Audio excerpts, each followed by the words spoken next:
Guys, welcome back to my channel kid 123. ഇന്ന് ഞാൻ വീഡിയോയിൽ വരാൻ എന്താ കാരണം എന്ന് വെച്ചാൽ ബീച്ചിലാണ്. വെസ്റ്റേൺ ഓസ്ട്രേലിയയിലെ ഓൺസ്ലോ എന്ന് പറഞ്ഞ സ്ഥലത്ത് ഒരു ബീച്ചിലാണ്. ബീച്ചെന്ന് വെച്ചാൽ ഇവിടെ തിരമാല അങ്ങനെ ഇല്ല, പക്ഷെ കുറച്ച് തിരമാലകളുണ്ട്. ഞാനിവിടെ ഒരു കാര്യം കാണിച്ചു തരാം കേട്ടോ. ഗായ്സ്, നിങ്ങൾക്ക് കാണാൻ പറ്റുന്നുണ്ടോയെന്നറിയില്ല. അവിടെ ഒരു ചന്ദ്രനെ കാണാൻ പറ്റുന്നില്ലേ? ഇപ്പോൾ ഇവിടെ സമയം 5:55 കേട്ടോ. 5:55 ഇവിടെ ഫുൾ മൂണിനെ കാണാം. ആ മേഘം കാരണം നമുക്ക് കാണാൻ പറ്റില്ല. പിന്നെ ഗായ്സ്, ഇവിടുത്തെ തിരമാല കണ്ടോ? അത്രയ്ക്ക് തിരമാല ഇല്ലാതെ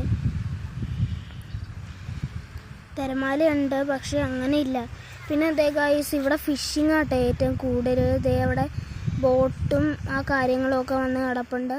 അത് ആ കാണുന്ന കണ്ടെയ്നർ കൊണ്ടുപോകുന്ന ബോട്ടായിരുന്നു എന്ന് തോന്നുന്നു കേട്ടോ. പിന്നെ ഫിഷിങ്ങിൻ്റെ വേറെ ബോട്ട്. പിന്നെ ഗായ്സ്, ഒരു കാര്യം പറയാനുണ്ട് കേട്ടോ. ഓസ്ട്രേലിയയിൽ വന്നു കഴിഞ്ഞാൽ ഇവിടെ പാമ്പുകൾ കുറേ ഉണ്ടെന്ന് ഞാൻ പറഞ്ഞു കേട്ടിട്ടുണ്ട്. പിന്നെ ഗായ്സ്, ഓസ്ട്രേലിയയുടെ ആ ഭാഗമായിട്ടത് അങ്ങനെ കാണണേ. അതൊക്കെ മൈനിങ്ങിൻ്റെ ഏരിയ എന്ന് തോന്നുന്നു. ഓൺസ്ലോയിൽ അയണിൻ്റെ മൈനിങ് കുറേ ഉണ്ടാകാൻ ചാൻസ് ഉണ്ട്. പിന്നെ ഗായ്സ്, ഇവിടെ കുറേ അങ്ങ് ഇറങ്ങി പോകട്ടോ. നമുക്ക് കുറച്ച് ദൂരം അങ്ങ് ഇറങ്ങി പോകാൻ നിലയൊക്കെ ഉണ്ട്. നമ്മുടെ അവിടെ കേരളത്തിലെ ബീച്ചൊക്കെ എന്ന് വെച്ചാൽ അങ്ങ് കുറച്ചിറങ്ങി പോകുമ്പോഴത്തേനും നില ഉണ്ടാവില്ലല്ലോ. ഇവിടെ കുറച്ച് ഇറങ്ങി പോകുമ്പോഴത്തേനും നിലയൊക്കെ ഉണ്ട്.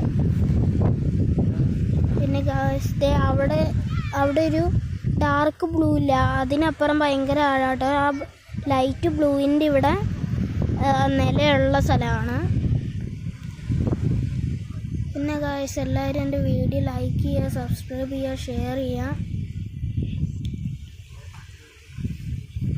എല്ലാവരും എൻ്റെ ചാനൽ സബ്സ്ക്രൈബ് ചെയ്യണേ. പിന്നെ ഗായ്സ്, അവിടെ ഒരു സാധനം നമുക്ക് അവിടെ അറ്റം വരെ പോയി നിൽക്കാം കേട്ടോ. അവിടെ കുറച്ച് തിരമാല കൂടിയ കാണാം. പിന്നെ ഗായ്സ്, ഇവിടെ ഒരു സാധനമുണ്ട്. ഇതെന്ന് വെച്ചാൽ ഓരോ ഫോട്ടോ എടുക്കണതിൻ്റെ പോസുകളാട്ടോ. ഫോട്ടോ എടുക്കണ പോസ് എന്ന് വെച്ചാൽ ഓരോ പട്ടിയുടെ ഫേസ് ആണെങ്കിലും മനുഷ്യർ ഫോട്ടോ എടുക്കുമ്പോൾ അതിൻ്റെ ഓരോരോ ഷേപ്പിലാണ് ഇരിക്കുന്നത്. 4 എണ്ണം ഇതുപോലെ ഉണ്ട്.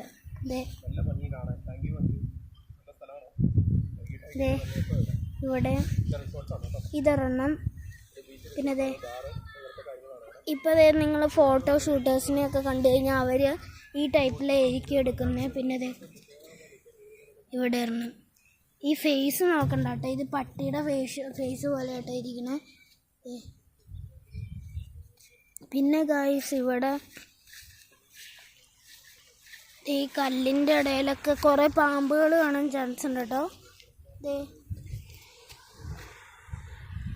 പിന്നെ ഗായ്സ്, ഇന്ന് ഞാൻ ഇവിടെ ബീച്ചിൽ വന്ന് നോക്കിയപ്പോൾ ഇവിടെ കുറേ ചെളി അടിഞ്ഞു കൂടി കിടക്കുന്നുണ്ട് കേട്ടോ ഇന്ന് ബീച്ചിൽ. അങ്ങനെ കാണാറില്ല ഇവിടെ. പിന്നെ ഗായ്സ്, ഇവിടെ ഒരു കാര്യം പറയാനുണ്ട്. ഇവിടെ തെങ്ങിനൊക്കെ പാം ട്രീ എന്നാട്ടോ പറയാറ്. കോക്കനട്ട് ട്രീക്കൊക്കെ ഇവിടെ പകരം പാം ട്രീ എന്നാണ് പറയുന്നത്. ഇവിടെ കോക്കനട്ട് ഓയിൽ അങ്ങനെ അധികം ഇല്ല, പാം ഓയിലാണ് കൂടുതൽ. പിന്നെ ഇവിടെ കോക്കനട്ട് കിട്ടാറുണ്ട്. ഇവിടെ പാം ട്രീ ഗായ്സ്, ഈ കാണുന്ന ഇവിടെ പാം ട്രീ ആട്ടോ. ഇത് ശരിക്കും കോക്കനട്ട് ട്രീ ആണ്. ഇവർ പാം ട്രീ എന്നാണ് പറയണത്.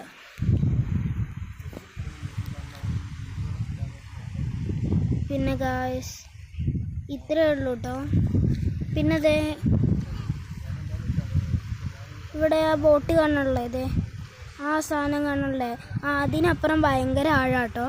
അതൊരു നമുക്കിതായിട്ട് വാണിംഗ് ആയിട്ട് തന്നേക്കണതാണ്, അതിൻ്റെ അപ്പുറം പോകാൻ പാടില്ല എന്ന്. പിന്നെ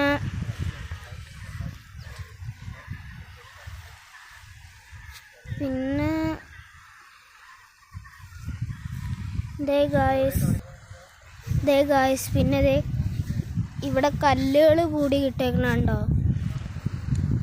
ഇത് ചിലപ്പോൾ തിര ഇങ്ങ് കൂടി വരുമ്പോൾ തിര ഇങ്ങോട്ട് ഇങ്ങോട്ട് കിടന്നു വരാതിരിക്കാനായിട്ട് ഇവിടെ കുറേ കല്ലുകൾ കൂട്ടിയിട്ടേക്ക് ഇരുന്ന്. പിന്നെ അതേ ഗൈസ് ഞാൻ സൂം ചെയ്ത് കാണിച്ചു തരാം മാക്സിമം.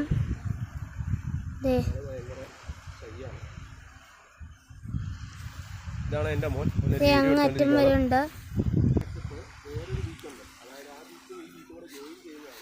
പിന്നെ ഗായ്സ് ഇവിടെ ഞാൻ ഒരു കാര്യം പറയാനുണ്ട്.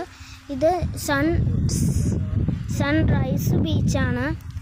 സൺസെറ്റ് ബീച്ച് എന്ന് പറഞ്ഞൊരു ബീച്ചുണ്ട്, അത് വേറെ സൈഡാണ്. ഇത് ഇവിടെ സൂര്യനെ കാണാനില്ലല്ലോ, ഇത് സൺറൈസ് ബീച്ചാണ്. ആ സൺസെറ്റ് ബീച്ചിൽ നമ്മൾ അവിടെ ആ മൂൺ കാണാനല്ലേ, ആ മൂൺ കാണാനല്ലേ, അതിൻ്റെ ആ സൈഡാട്ടോ സണ്ണിനെ കാണാൻ പറ്റുന്നത്. ഇത് ഗായ്സ് കാണാതെ വരുത്, ഞാൻ മൂണിനെ ഒന്നോടെ ശരിക്കും കാണിച്ചു തരാവേ. ഇവിടെ ഫുൾ മൂണാട്ടോ. പിന്നെ ഗായ്സ് അങ്ങ് ബോട്ട് കാണണ്ട കേട്ടോ. അങ്ങ് വലിയ ഷിപ്പം കണ്ട് കിടക്കുന്നുണ്ടെന്ന് തോന്നുന്നു. എനിക്ക് എത്ര സൂം ചെയ്യാൻ പറ്റുന്നറിയില്ല. അങ്ങറ്റത്ത് കണ്ടോ എന്താ കിടക്കുന്നാലും ഒന്നുണ്ട്. പിന്നൊന്നുമില്ല ഗായ്സ്. അപ്പോൾ എല്ലാവരും ലൈക്ക് ചെയ്യുക, സബ്സ്ക്രൈബ് ചെയ്യുക, ഷെയർ ചെയ്യുക. അപ്പോൾ ബൈ ഗായ്സ്.